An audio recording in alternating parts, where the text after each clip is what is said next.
Hello, my friends, and welcome back to Movie Deputy Reviews. Should check the eyebrows first. Sorry about that.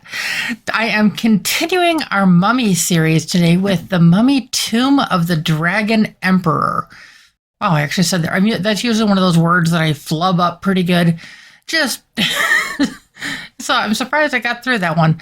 This one, now you may notice if you're over here on our YouTube channel that the poster looks a little bit different because I couldn't find a vertical poster that I liked. So I used the horizontal poster to create the podcast image from that, and I'll show you that here in just a minute. And of course, we're going to talk about the trailer now. Are you a fan of the Mummy movies? Are you a fan of Brendan Fraser? All of this kind of stuff that went on.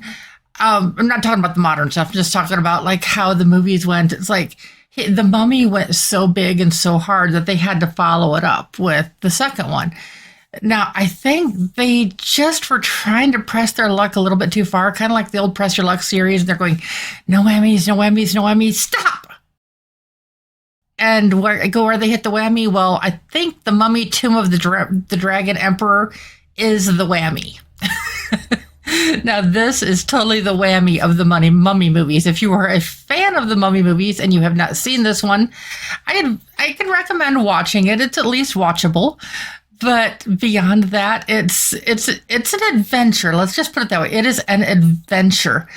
Some of the biggest flaws that this has is some of the casting changes. Now, of course, we get Brendan Fraser, but what am I referring to?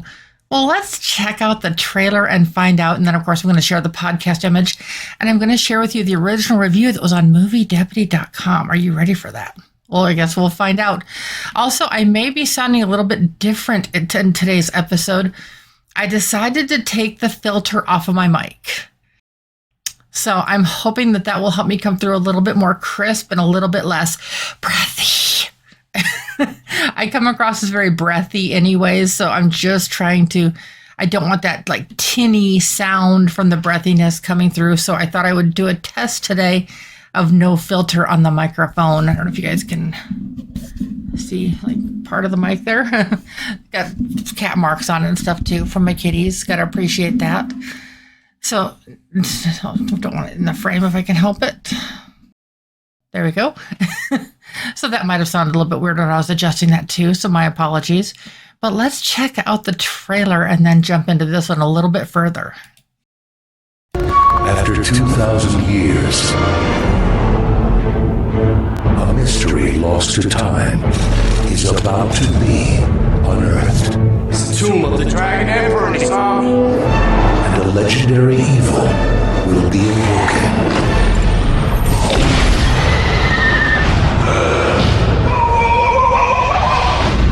Sword now! There's a mummy on the loose!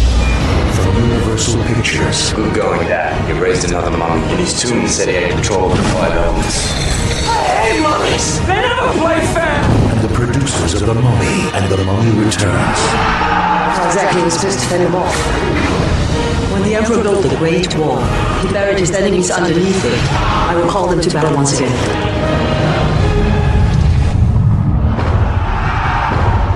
So these are the good undead guys, right? This summer, I need to fasten your seatbelts, but it's too cheap to buy any! Not funny.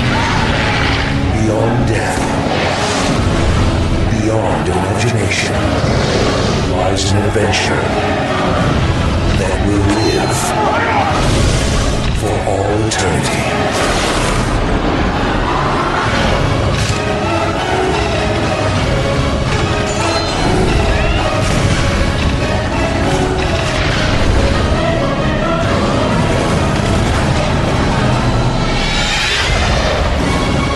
The Mummy, Tomb of the Dragon Emperor.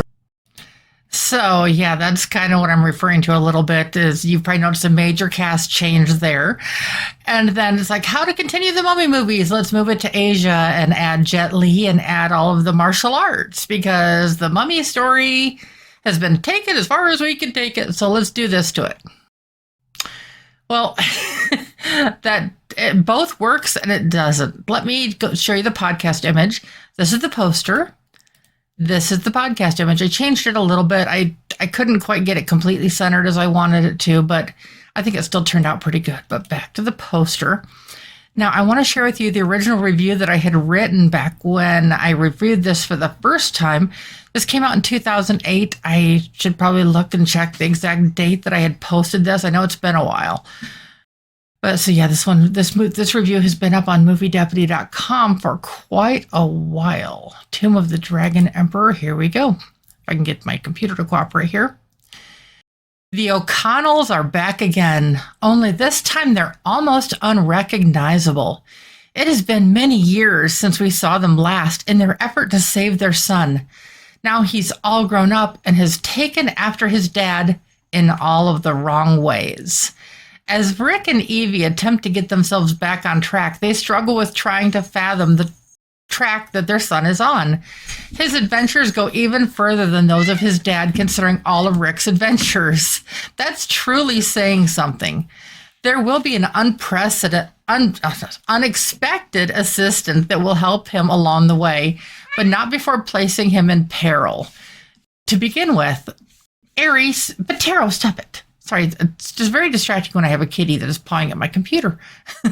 Once again, the story revolves around a mythical city that no one is supposed to know about, plus a mythical fountain. I'm going to push you off the desk, Patero. That is around the world.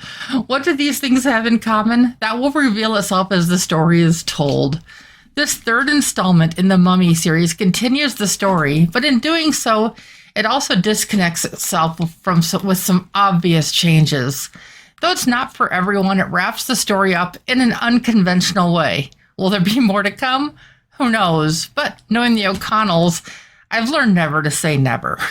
So that's kind of a little bit of an interesting take on that, including all of the little goofs from a special little kitty here. I'm not actually going to shove him off the desk. I'm just trying to get him from stop trying to biting on my cords and my computer. I have a Dell all-in-one, so chewing on that would be bad. And considering he'd chewed up a brand new computer monitor when he was 8 months old, yeah, that was an entirely other adventure. But so that kind of gives you a little bit of an idea. If you hadn't already figured it out, Evie is the major cast change because you probably recognize some other faces in this as well. So is this one that you have ever checked out? Is this one that you've been curious to check out? Or are you a fan of Brendan Fraser nowadays and you are curious his older works? By the way, I recommend George of the Jungle as a good place to start. It's aimed at kids. It's goofy. It's downright dumb, but it's entertaining and it's fun. And plus you get to see Brendan Fraser almost naked. Little bonus there, at least for the female listeners out there. And maybe some of the male listeners too. I mean, I know you never know. But I hope that this is fun for you too. Now, you may be wondering, guilty or innocent? This one, some of the fighting scenes are still a little bit intense, so I would give this one, I'm going to give it a guilty rating, but I would say probably 8+ age-wise on this for recommended ages for the viewers.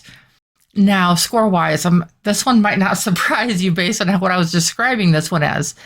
The Mummy Tomb of the Dragon Emperor only got a 4.75 out of 10 on the Deputy scale. Not the worst, but not the best. Now, a 4 on most scales is pretty bad, but a 4 on my scale is watchable but forgettable. And I'll be honest, there's a lot of this movie that I had to go back and rewatch because I couldn't remember most of it. So I guess that kind of fits right in that category, doesn't it?